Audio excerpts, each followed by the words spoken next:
Olá pessoal, boa noite, boa noite. Vamos chegando aqui no Amo Direito, aula de processo civil. Vamos chegando, galerinha, vamos chegando aqui para mais uma aula de processo civil. Isso aí, vamos chegando, galerinha, sempre um prazer. Boa noite para todo mundo. Começando aqui, vou mandar um abraço para a galera do Amo Direito aí, ó, sucesso, parceria bacana. Isso aí, galerinha, vamos chegando, vamos chegando. Vai dizendo aí de onde é que vocês são. Marca os amigos, convida os amigos. Jaqueline, Massa, boa noite. Ribeirão Preto, show de bola. Vamos aqui bater um papo sobre processo civil. Mais um, Rio de Janeiro, Goiânia. Muito bacana ver Curitiba, Palmas, Ceará. Que bacana. Muito bom ver a galera toda do Brasil com o curso Sejais. Isso aí, que bacana. Isso, Rafa, seja bem-vinda. Mato Grosso do Sul também, que bacana. Vamos chegando aí, deixa essa galerinha chegando, a gente vai batendo um papo. A gente vai falar de processo civil, a gente vai trabalhar sobre o tema de hoje, respostas do réu. Por que respostas do réu? A gente vai falar bastante coisa. Vamos falar de contestação, vamos falar de arguição de ilegitimidade na contestação. Vamos falar de incompetência absoluta, relativa. Vai ser uma aula bem bacana. O exame de ordem está vindo aí, está batendo na porta, a gente já vai revisando. A galera que está chegando aí de concurso público, meu nome é Edgar Borba. Sou aqui professor de processo civil do curso Sejais. Beleza. Dica ó Borba, isso mesmo. Vamos chegando sim. Vamos lá, galerinha. Isso, Bartira, sempre um prazer você estar aqui com a gente. Belezinha? Vamos fazer o seguinte, cadê? Bora botar o coraçãozinho para subir, galerinha. Vamos lá. Deixa eu sinalizar para vocês aqui, ó. A galerinha de OAB aí, eu convido a todos que dêem um pulinho lá no site www.cursosejais.com.br, beleza? A galera que está fazendo OAB, porque a gente está já no iniciozinho, já está para fazer o lançamento do curso intensivo, beleza? Então a gente já vai, valeu Anne, obrigado, bondade sua. Olha só, a gente já está para fazer o lançamento do curso intensivo para o 22º exame de ordem, joia? Então fica atenta, vai lá, ó, chega lá no site www.cursosejais.com.br, joia? Vê as condições lá para a gente acompanhar o nosso curso intensivo, beleza? É isso aí, ó. A gente vai começar a bater um papo. A Larissa Pimenta, massa. Vou fazer o seguinte, ó. A gente vai bater um papo. Quando a gente começar, eu vou pedir a vocês que segurem um pouquinho as mensagens, tá bom? A gente vai transferir. A gente vai colocar agora, ao invés das mensagens, a gente vai colocar coraçãozinho para subir, beleza? Por quê? Para a gente não travar a nossa transmissão e a gente poder bater um papo bacana, joia? Eu vou sinalizar para vocês aí, ó, rede social, ó, toma nota aí, ó. Grande professor Ricardo Xavier, meu grande amigo, sucesso, professor de Direito Tributário, uma honra, meu amigo, você tá aqui com a gente, que bacana. Olha só, vou colocar para vocês aqui, ó, @professor Edgar Borba. Edgar com D mudo no final, beleza? Rede social, lá no Instagram, postagens de dicas com bastante frequência. Então segue lá, porque é bastante interessante, a gente fica mais próximo e tem sempre divulgação de dicas importantes. Joia? Vamos fazer o seguinte então?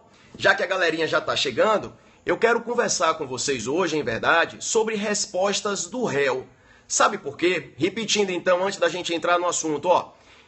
Deixa eu pedir um favor para vocês aí. Joga na tela aí, bota a mensagem aí, ó. @professor Edgar, com D mudo no final, Edgard Borba. Isso aí, sensacional, Andréa. Brigadão, valeu, Cris. @professor Edgar Borba. Sensacional, valeu pela força, hein? Vamos que vamos, ó. Por que a escolha do tema? De fato, no último exame de ordem, inclusive, caiu uma das questões objetivas da nossa provinha, beleza? Não necessariamente de contestação, mas dentro da perspectiva de respostas do réu. E eu quero sinalizar aqui para vocês, sobretudo, porque o novo Código de Processo Civil trouxe alterações significativas no que tange à sistemática da da resposta do réu, beleza? Claro, por excelência, a gente vai começar trabalhando a resposta do réu falando de contestação. A gente sabe que a contestação é a peça de defesa por excelência, ou seja, é através da apresentação da contestação que o réu vai combater todos os fatos articulados pelo autor. Não só as questões de fato, como também as questões de direito. Mas aí eu queria que vocês tomassem nota. Eu costumo brincar dizendo o seguinte, ó. A primeira dica, ó a borba, é a seguinte. Classicamente, lá no Código de 73, a gente aprendia o seguinte, ó. O réu será citado para apresentar defesa no prazo de 15 dias. Beleza? Beleza. Aí você vai dizer, sim, Borba, e isso mudou? Não, não, não. Isso não mudou, não. O prazo para apresentar a defesa continua sendo de 15 dias. Mas aí eu queria que vocês prestassem atenção. Sabe por quê? Porque toda vez que a gente fala de prazo, você tem que se perguntar, contados de quando? A partir de quando?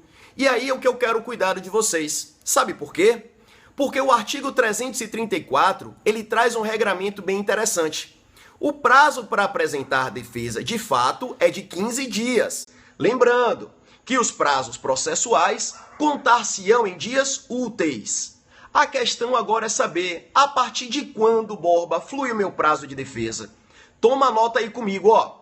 Se houver audiência de conciliação ou de mediação, ainda que a audiência de conciliação e de mediação seja desmembrada, ainda assim, uma vez designada, se não houver acordo, o prazo para o réu apresentar a defesa flui a partir do primeiro dia útil subsequente à data da audiência. Vamos lá devagarzinho, ó. O regramento, ou melhor, a redação do artigo 334, ela não é das melhores. Vamos facilitar o entendimento de vocês. Se houver audiência e por qualquer razão não se chegar a um acordo, o réu tem como seu prazo de defesa, o início do seu prazo de defesa, o primeiro dia útil subsequente depois daquela audiência na qual não houve acordo. Beleza? Agora, é importante a gente lembrar também que essa audiência de conciliação e de mediação que estamos tratando, ainda que ela seja de realização obrigatória, está lá no caput do artigo 334, ela pode não se realizar em duas hipóteses. Essa audiência de conciliação e de mediação, ela não se realiza, primeira hipótese, ó, quando ambas as partes expressamente consignarem que não querem conciliar, que não têm o desejo de realizar a conciliação. Ora, o autor deve indicar o seu desinteresse na autocomposição na petição inicial. E o réu tem que manifestar o seu desinteresse na audiência de conciliação ou de mediação, toma nota aí, ó, no prazo de 10 dias que antecedem a realização da audiência. Então, o autor diz que não quer na audiência de conciliação, o autor diz que não quer na petição inicial e o réu vai dizer que não quer com 10 dias de antecedência da data da audiência. Por que eu estou dizendo tudo isso?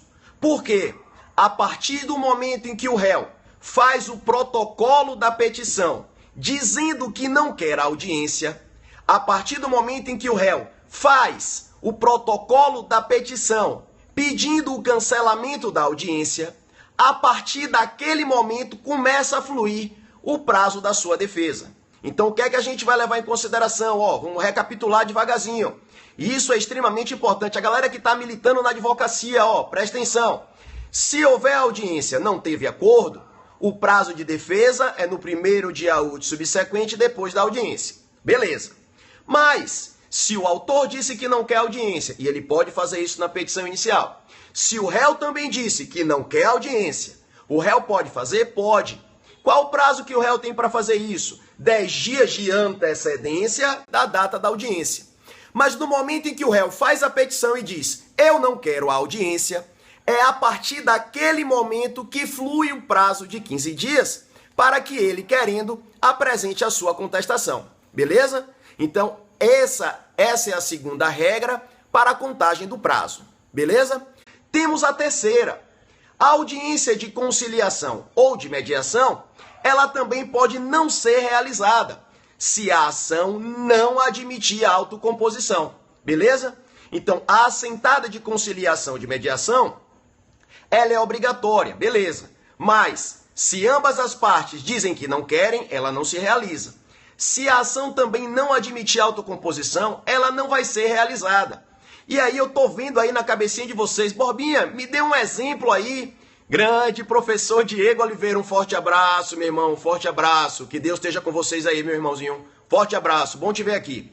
Você pode me dar um exemplo de uma ação que não admite autocomposição? Claro, imagine uma ação de investigação de paternidade. Eu sempre brinco com isso. A parte diz assim, ó, até os 3 anos eu sou pai, dos 3 aos 15 eu não sou pai. Será que cabe acordo? Claro que não. Por que eu estou dizendo tudo isso? Vamos voltar para o prazo de contestação. Se a ação não admitir autocomposição, por óbvio que não vai ser necessário designar a audiência de conciliação e de mediação. Onde é que isso repercute, Borba, no meu prazo de defesa?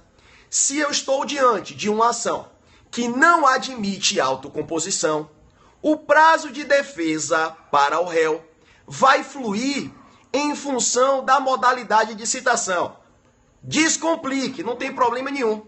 Imagine que a ação não admite autocomposição e o réu foi citado, por exemplo, via postal com aviso de recebimento. O seu respectivo prazo de defesa contará no primeiro dia útil subsequente, depois que o aviso de recebimento for juntado no processo. Quem quiser, toma nota aí, ó. Tá tudo no artigo 231 do nosso Código de Processo Civil. Se, por sua vez, numa ação que não admite autocomposição, o réu ele foi citado através de oficial de justiça, o seu prazo de defesa vai fluir a partir da juntada aos autos do mandado de citação devidamente cumprido. Beleza? Poxa, Borba, você teve que falar de audiência de conciliação ou de mediação para que a gente possa entender o prazo de contestação? Pois é, são assuntos correlatos.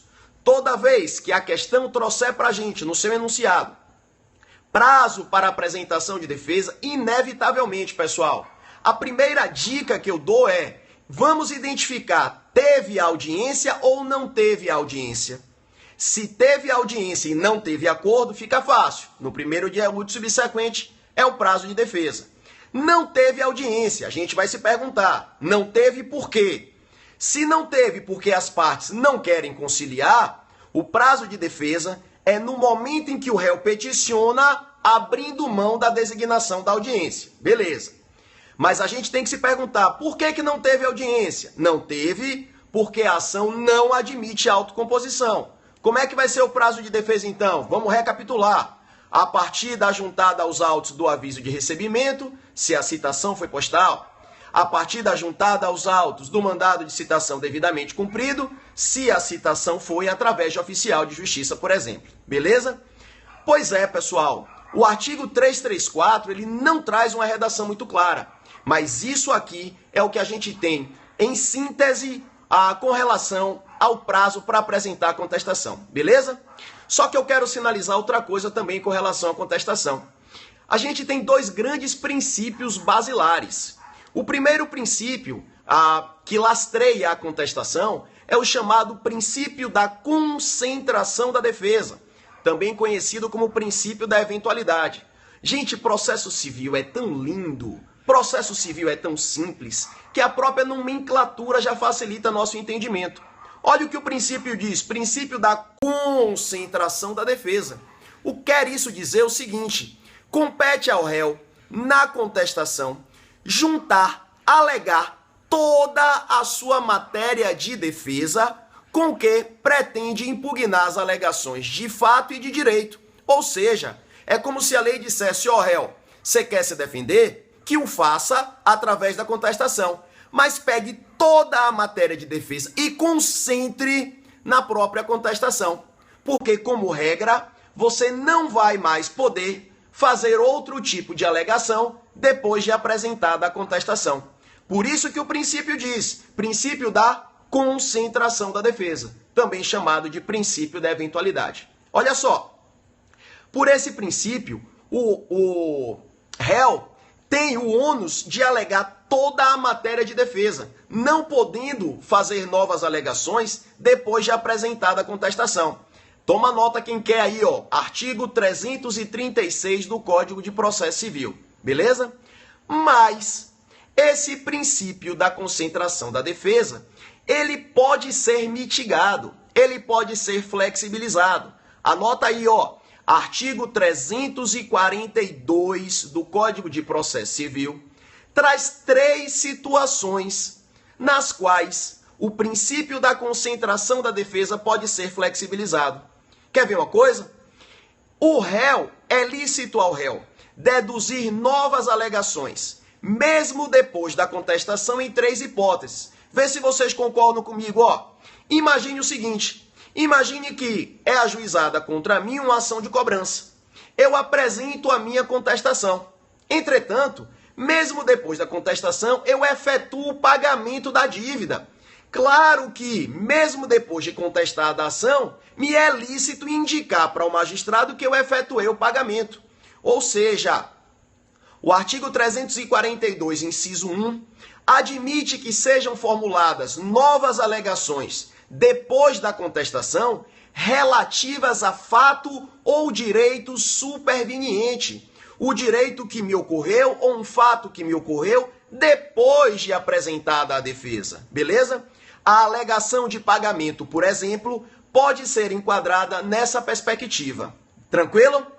Os incisos 2 e 3 do artigo 342, a gente vai fazer uma análise conjunta. Sabe por quê? Vou trabalhar com vocês aqui um exemplo, ó.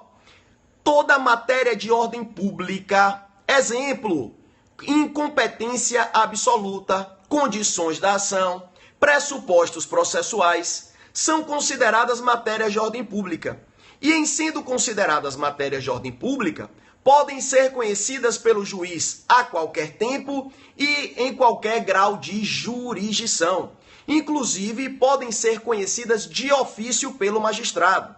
Onde é que eu quero chegar? Depois da contestação, olha só, em caráter excepcional, pode o réu alegar matérias de ordem pública. Mesmo depois de já ter apresentado a sua defesa, o réu pode alegar matérias de ordem pública. Por quê? Porque são matérias que podem ser conhecidas pelo ofício, de ofício pelo juiz, bem como são matérias passíveis de arguição em qualquer tempo ou grau de jurisdição. Ora, se o juiz pode conhecer delas de ofício, a lei também autoriza que o réu deduza essas alegações depois do prazo de contestação. Beleza? Então, olha só, a gente está falando do princípio da concentração da defesa. Aí eu quero que vocês mandem um ok se vocês concordam. Aliás, eu vou perguntar, concorda ou sem corda? O princípio da concentração da defesa admite flexibilização em 3 hipóteses. Concorda ou sem corda? Bora lá, agora eu quero ver vocês sinalizarem para mim aí, vão participar. Princípio da concentração da defesa admite flexibilização em 3 hipóteses, sim ou não? Manda lá, manda um legalzinho assim para mim para ver que vocês estão aí. Manda o coração também pra gente não travar. Beleza? Admite, concorda, é isso aí, beleza, grande Léo, vamos junto.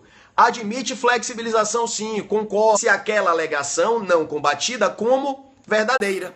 Então, de acordo com o princípio da impugnação específica dos fatos, o réu deve combater precisamente todas as alegações feitas pelo autor.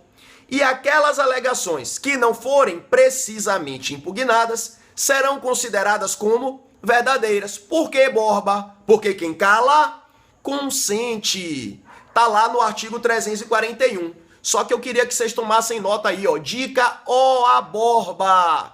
Tá lá no artigo 341, parágrafo único. Este princípio da impugnação específica dos fatos não se aplica, olha lá, ó, esse princípio ele não se aplica para o defensor público, não se aplica para o advogado dativo e não se aplica para o curador especial. Se liga aí, ó, às vezes, sabe como é que a banca cobra isso da gente? A banca diz assim, ó, o defensor público pode apresentar defesa por negativa geral. Sim, considerando que não se aplica ao defensor público o princípio da impugnação específica dos fatos, significa dizer, em outros termos, que ele pode apresentar a sua defesa por negativa geral. Então toma cuidado, porque as bancas, via de regra, cobram esse tema dessa forma, beleza? Então, repetindo, curador especial, defensor público e advogado dativo, esses três podem apresentar defesa por negativa geral, porque não se lhes aplicam o princípio da impugnação específica dos fatos. Joia? Vamos embora ainda falando de contestação. Rapidinho aqui, deixa eu falar para vocês. A galerinha de OAB, vai lá, cursosejais.com.br. Fica atento, porque estão abertas as inscrições. O nosso curso intensivo preparatório para o 22º exame já está lá. E outra coisa, deixa eu sinalizar para vocês. A galerinha aí apaixonada por processo civil. Aliás, espera lá. Apaixonada só não. Porque quem gosta de processo civil, o sentimento transcende a paixão.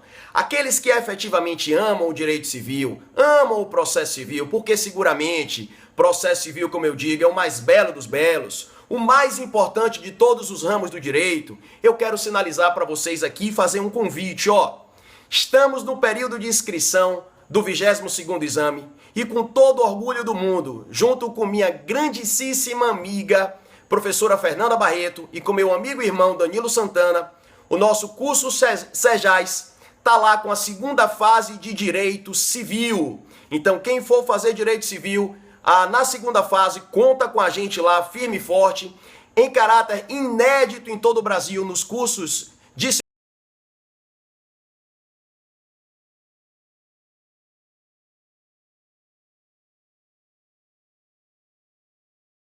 segunda fase de Direito Civil. A gente tem aula de marcação de vadimeco completa, complexa e completa, para facilitar a vida de vocês. Então, em breve já vai estar disponível também no nosso site todas as informações referentes à nossa segunda fase de Direito Civil, junto comigo, professor Edgar Borba, Danilo Santana e minha queridíssima amiga, a musa do Direito Civil brasileiro, professora Fernanda Barreto. Um beijão para você, Nanda.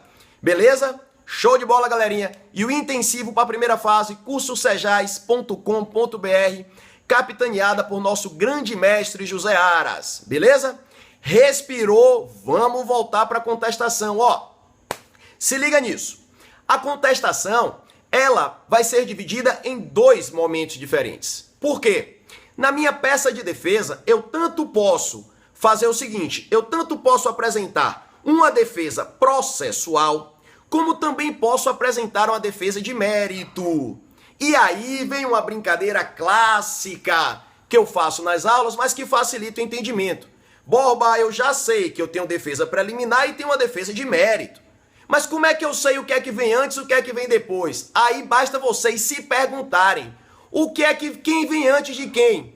O mérito vem antes ou o mérito vem depois das preliminares? O mérito vem sempre depois das preliminares. Então, as defesas preliminares antecedem a defesa de mérito. É isso mesmo.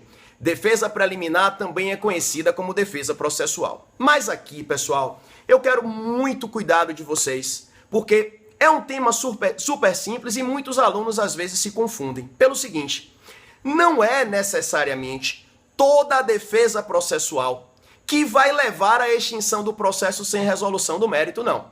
Nós temos algumas defesas processuais que realmente vão ensejar, uma vez acolhidas, a extinção do processo sem resolução do mérito, beleza? Contudo, essas defesas que geram a extinção do processo sem análise do mérito são chamadas de defesas processuais peremptórias. Mas eu também tenho outras defesas preliminares que apenas e tão somente fazem com que o processo tenha o seu curso regular dilatado, postergado um pouco no tempo. São as chamadas defesas preliminares dilatórias. Vou dar um exemplo para vocês aqui, Se o réu, como matéria preliminar, como defesa preliminar, e as defesas preliminares estão lá no artigo 337, argue, por exemplo, a inépcia da petição inicial. Se o juiz acolhe a alegação de inépcia da petição inicial, não tenha dúvida, vai gerar a extinção do processo sem resolução do mérito. Então toma nota aí de alguns exemplos de defesas peremptórias estampados no artigo 337, inépcia da petição inicial, perempção, litispendência, coisa julgada, convenção de arbitragem. Essas defesas processuais, uma vez acolhidas, não tem jeito, gerarão a extinção do processo sem resolução do mérito. Mas eu quero focar, sobretudo, nas defesas processuais chamadas dilatórias. Elas não vão gerar a extinção do processo sem resolução do mérito. Quer ver um exemplo? Se alegada a incompetência absoluta ou relativa e o juiz acolhe essa alegação, o processo não vai ser extinto não, pelo contrário, os autos serão remetidos ao juízo competente. Vou trazer um exemplo para vocês, Imagine que eu ajuizo aqui uma ação de alimentos e endereço para o juízo criminal. A minha pergunta é, o juízo criminal, em razão da matéria, tem competência para processar e julgar uma ação de alimentos? É óbvio que não. O réu, ele identifica isso, faz uma alegação de incompetência absoluta na contestação. Se o juiz acolhe essa alegação de incompetência absoluta, qual será a consequência? O juízo criminal vai remeter aos autos ao juízo de família. Este sim, competente para processar e julgar a demanda. Beleza? Vou dar outro exemplo aqui, Tá lá, se o réu, ele argue ausência ou nulidade de citação, o que é que vai acontecer? O artigo 239, parágrafo 1º é muito claro. Ele diz que se o réu argue a nulidade ou ausência de citação, a partir daquele momento flui o seu prazo para a apresentação da defesa. Ou seja, a alegação, uma vez acolhida, ela não vai fazer com que o processo seja extinta sem resolução do mérito. A gente precisa desmistificar de que as defesas processuais, todas elas, geram a extinção do feito sem resolução do mérito. Não geram, não. Quer ver outro exemplo de defesa dilatória? Conexão. Está lá no artigo 55. Reputam-se conexas duas ou mais ações quando lhes for comum o pedido ou causa de pedir. Quando eu tenho duas ações conexas, o que é que vai acontecer? Elas serão reunidas no juízo prevento para julgamento conjunto, mas não haverá extinção do processo sem resolução do mérito. Uma coisa que eu vi recentemente numa banca, não me lembro qual, enfim, é o seguinte, presta atenção comigo. Dentre as defesas preliminares, todas, anota, todas podem ser conhecidas de ofício pelo juiz. Todas as defesas preliminares podem ser conhecidas de ofício pelo juiz, salvo duas. Apenas e tão somente duas defesas preliminares não podem ser conhecidas de ofício. Quais são elas? Dica a borba, se liga. Convenção de arbitragem. A convenção de arbitragem não pode ser conhecida de ofício pelo juiz, não. Sabe por quê? O artigo 337, parágrafo 6º, é de clareza solar, quando preconiza o seguinte, Imagine que eu tenho aqui um contrato que verse sobre direito disponível. Vou pegar a Bartira, que é nossa aluna e que eu sei que está assistindo a gente, Eu faço um contrato com Bartira. Um contrato que versa sobre direito disponível, para que Bartira me entregue 17 bicicletas até o Carnaval da Bahia. Joia? E a gente convenciona nesse contrato que, havendo qualquer controvérsia, ele deverá ser dirimido, solucionado no juízo arbitral. Convencionamos, portanto, estipulamos, portanto, em sentido amplo, uma convenção de arbitragem. Se eu, havendo problema do contrato, eu levo o problema para o Poder Judiciário, o que é que o contrato dizia? Que a gente devia ir para o juízo arbitral. Ainda assim, eu ajuizo uma ação no âmbito do Poder Judiciário em face de Bartira. Beleza? O que é que vai acontecer? Bartira tem a oportunidade de, na contestação, alegar a convenção de arbitragem. Beleza. Se o juiz acolhe a alegação, ele vai extinguir o processo sem resolução do mérito. Borba, vai discutir seu abacaxi no juízo arbitral, porque é isso que reza o seu contrato. Beleza. Agora preste atenção comigo. Se Bartira não disser nada na sua contestação com relação à convenção de arbitragem, é como se ela, tacitamente, tivesse renunciado ao juízo arbitral e efetivamente aceito que a ação fosse proposta perante o Poder Judiciário. É por essa razão que o magistrado não pode reconhecer a convenção de arbitragem de ofício, beleza? Então, nem todas as defesas preliminares podem ser conhecidas de ofício. Qual é o primeiro exemplo? Convenção de arbitragem. Por quê? Porque se a parte ré, que é a interessada, não se manifesta na contestação, essa convenção de arbitragem, o réu, em verdade, estará renunciando tacitamente ao juízo arbitral e aceitando a jurisdição estatal e aceitando o trâmite regular do processo perante o Poder Judiciário. Joia? A segunda exceção, o juiz também não pode reconhecer de ofício a incompetência relativa. O juiz também não pode reconhecer de ofício a incompetência relativa, não.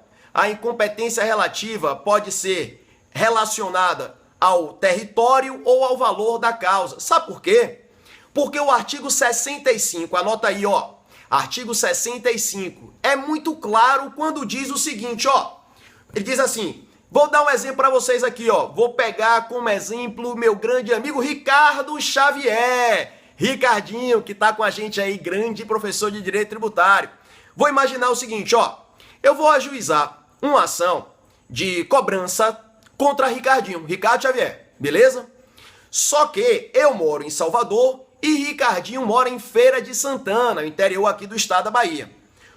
A regra geral de competência relativa quanto ao território é que as ações devem ser propostas no fórum de domicílio do réu. Portanto, ainda que eu, autor, resida em Salvador, eu devo propor a ação no fórum de domicílio do réu, qual seja Feira de Santana, Bahia. Só que o que é que eu faço? Eu pego, mesmo sabendo dessa regra, eu ajuizo a ação aqui em Salvador. Claro que Ricardinho pode sim insurgir contra isso, apresentando na contestação, em sede de defesa preliminar, a incompetência relativa. Uma vez acolhida a incompetência relativa, os autos saem de Salvador e são remetidos para a Feira de Santana. Beleza. Contudo, se Ricardinho não alegar na contestação a incompetência relativa, sabe o que é que vai acontecer? Toma nota aí, ó. Prorrogar-se-á a competência. A competência estará considerada prorrogada. O que é isso, Borba? Quando a competência fica prorrogada, é porque a ação vai continuar tramitando em Salvador. É como aquela expressão, quem cala consente. Ricardinho tinha a oportunidade na contestação de alegar, pera lá, tá rolando incompetência relativa, mas Ricardinho ficou calado. Estando Ricardinho silente, inerte, calado, a competência é dada como prorrogada, ou seja, o processo continua tramitando onde originalmente foi proposto. É por conta disso que a incompetência relativa e a convenção de arbitragem não podem ser conhecidas de ofício, ainda que sejam defesas preliminares. Beleza? Gente, por que eu gosto de deixar muito explicado? Eu digo sempre para vocês, processo civil é simples assim. Não tem necessidade de decorar absolutamente nada. Quando a gente decora, a chance de esquecer é muito grande. Mas quando a gente compreende, e dada a beleza do processo civil, quando a gente compreende, a gente leva para a nossa vida toda. Não só para o exame de ordem, mas sobretudo para a prática profissional, para a militância da advocacia. Porque eu tenho muita certeza, toda a certeza do mundo, que vocês serão aprovados e dentro em breve estarão todos realizando o sonho de vocês e na militância da advocacia. Não tenho dúvida disso, pessoal. Tenho muita certeza, torço por vocês e contem comigo sempre, beleza? Agora eu quero sinalizar aqui uma coisa bacana, já que nosso tema é respostas do réu e também vai um pouco além dessas defesas preliminares. Sabe por quê? Anota aí, ó, se liga comigo. nomeação à autoria não é mais modalidade de intervenção de terceiro. Anota, se liga. Nomeação à autoria não é mais modalidade de intervenção de terceiro. Eu sei que vocês pensaram, rapaz, Borba surtou. O cara tá falando de contestação, já tá falando também de intervenção de terceiro. Não. Sabe por quê? Ainda que a nomeação à autoria não seja mais modalidade de intervenção de terceiro, a sua essência, ela permanece. Sabe por quê? Porque os artigos 338 e 339 do nosso mais belo dos belos, do Código de Processo Civil, diz o seguinte, ó, o réu na contestação, ele pode alegar sua ilegitimidade passiva. Ele pode dizer assim, ó, ei, juiz, eu não tenho nada a ver com bolo. Eu não causei prejuízo a ninguém, não sou polo passivo dessa demanda. Ele pode, então, repito, na contestação, alegar sua ilegitimidade passiva. O que é que vai acontecer? Se o réu diz que ele não tem nada a ver com aquele abacaxi, se ele alega, portanto, sua ilegitimidade passiva, o juiz vai conceder um prazo de 15 dias para que o autor, querendo, modifique o réu.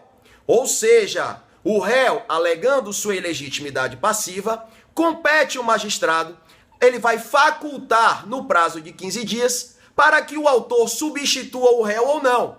É como se o juiz dissesse, ô autor, o réu está dizendo que ele não tem nada a ver com o abacaxi. E aí, você vai continuar a demanda contra este réu ou vai substituí-lo? Beleza? E pode substituir, Borbinha? Pode! Só tem um detalhe. Tá lá. Se liga aí, ó.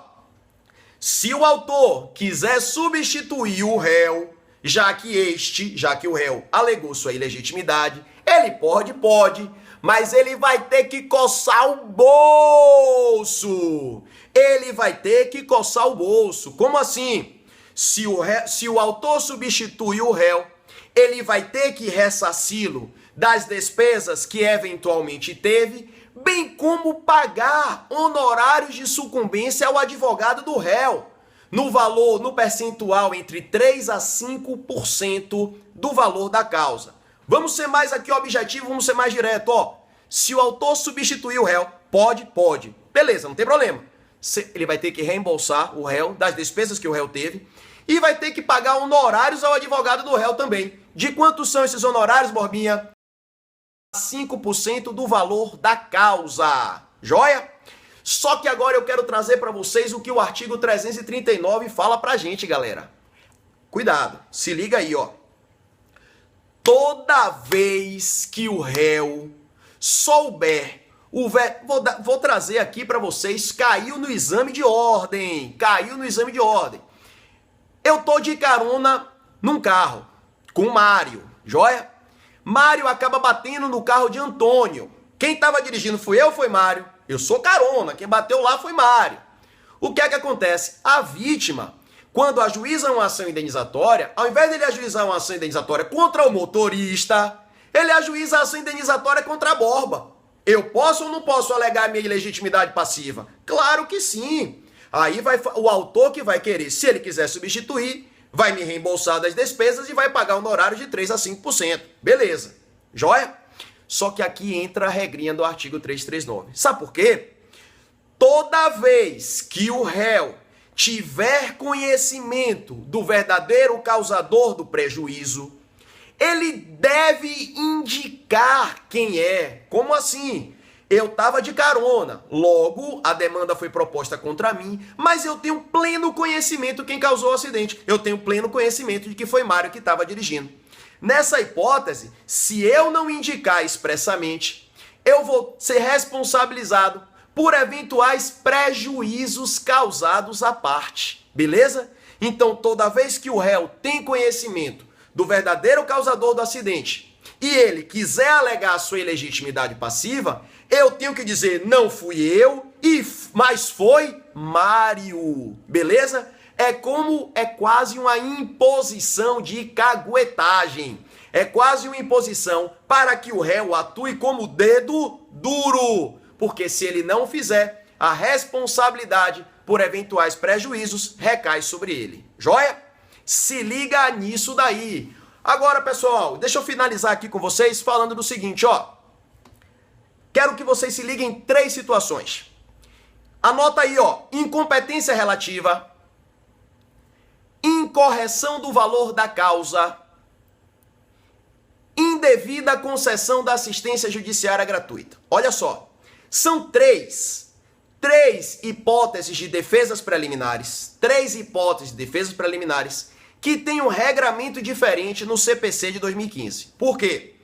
Lá no Código de 73, toda vez que o réu quisesse alegar incorreção do valor da causa, quisesse impugnar assistência judiciária gratuita, ou quisesse arguir a incompetência relativa, era necessária a instauração de um incidente processual em apartado. Tem o processo principal, era necessário um processinho em apenso, só para alegar incompetência relativa, incorreção do valor da causa e indevida concessão da gratuidade da justiça. Por que eu estou dizendo isso? Porque agora, no Código de 2015, essas 3 preliminares não precisam mais ser alegadas em sede de incidente processual. Essas 3 alegações devem ser formuladas no bojo da contestação. Como matéria preliminar. Eu estou dizendo porque as bancas têm cobrado exaustivamente esse tema daí. Incompetência relativa, incorreção do valor da causa e indevida concessão da gratuidade da justiça. Essas 3 alegações não precisam mais de incidente processual em apartado. Elas devem ser veiculadas na contestação como matéria preliminar. Beleza? Agora se liga! Dica OA Borba! Dica economia processual, comandante. Economia processual, essa é a resposta. Por quê? Por conta de economia processual. Beleza? Celeridade, economia processual. Se liga aí, ó. Dica OA Borba. Vem comigo. Em homenagem a meu grande amigo Diego Oliveira, professor de Direito do Trabalho e Processo do Trabalho, eu vou fazer uma homenagem especial hoje. Essa dica agora ela não é boa borba, não, Diego. Essa dica agora, meu irmão, é dica iluminada, que posso iluminar nesse momento, irmão. Dica iluminada, homenagem a meu grande amigo e irmão Diego Oliveira. Junto com meu irmãozinho, firme e forte. Se liga aí, ó. Se eu quiser alegar, age o seguinte. Borba mora em Salvador, Ricardinho mora em Santana. Ação contra Ricardo. O que é que diz a regra geral do fórum? A ação deve ser proposta no fórum de homicídio. Portanto, eu devo ajuizar a ação em Feira de Santana. Eu não faço isso. Eu pego e ajuizo a ação em Salvador. Se a galerinha está trabalhando coração,